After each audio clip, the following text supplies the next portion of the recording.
Hey, Dion, the untouchable True School Sports Empire proudly presents something the boxing game's been missing, and I came here to talk to the thousands of True School Sports and subscribers.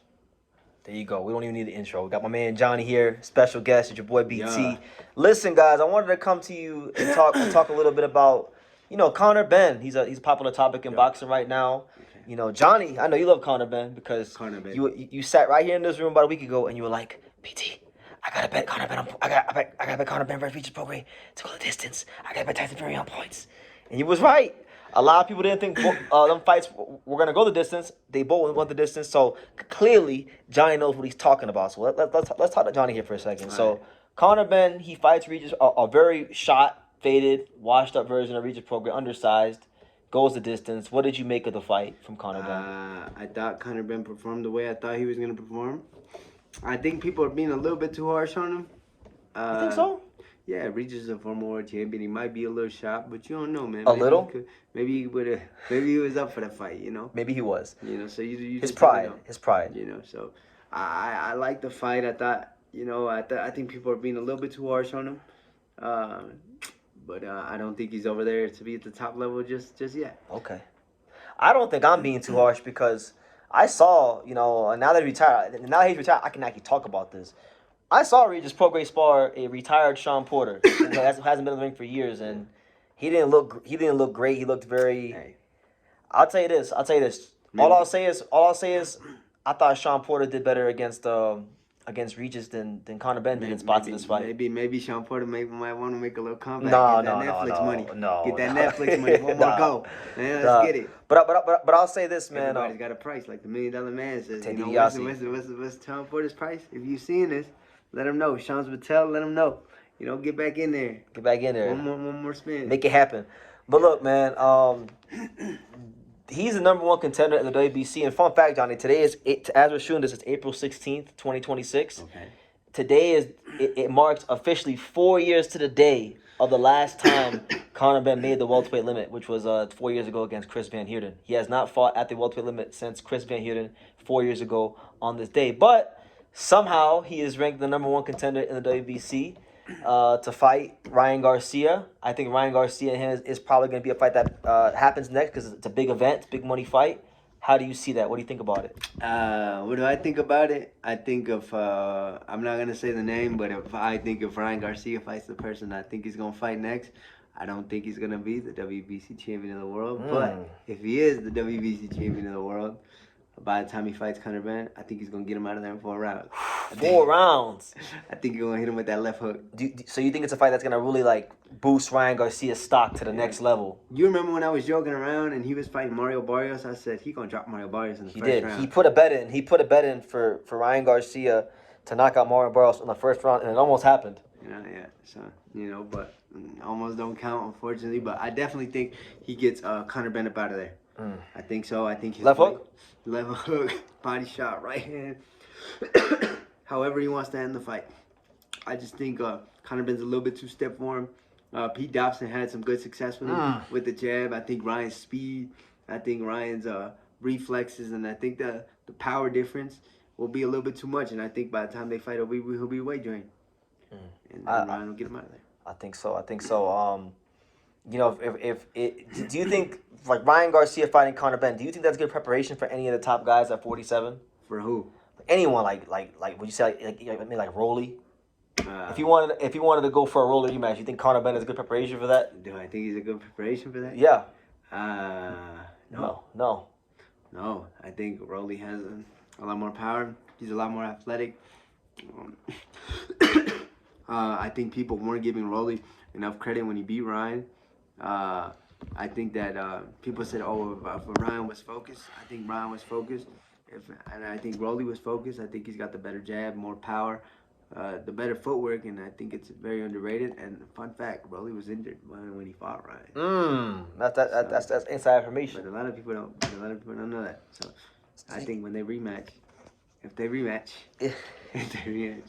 So you think Rolly versus Ryan is that a case of sometimes a guy just has your number? Yeah. Is that what it is? I just think what it is, because I think if you look at boxing, you look at Ryan more polished, and he is quick. And you look at the attributes, it probably does favor him.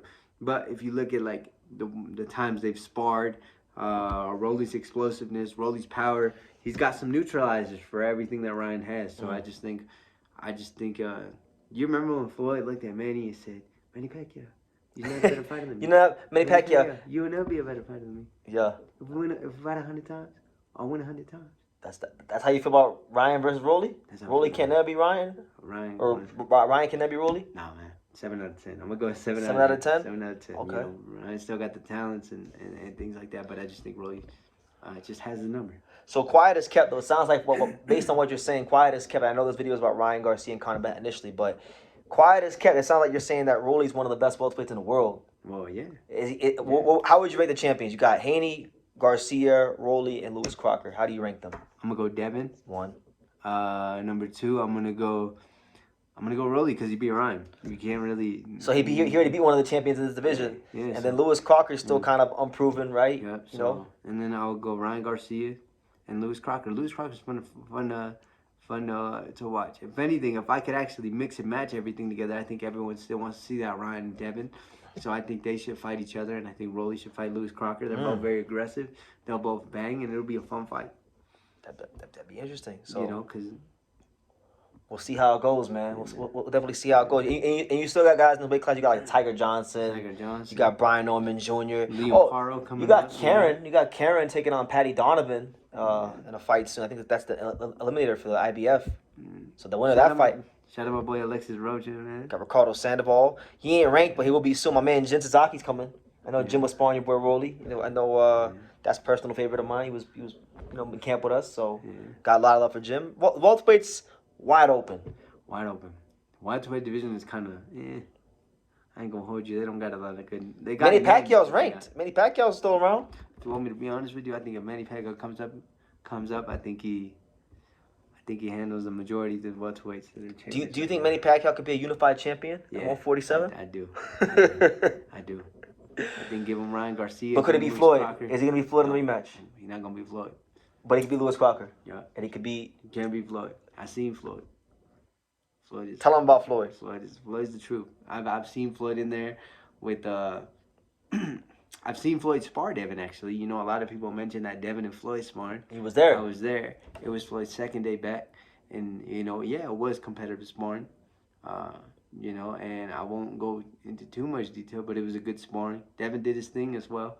Floyd did his thing.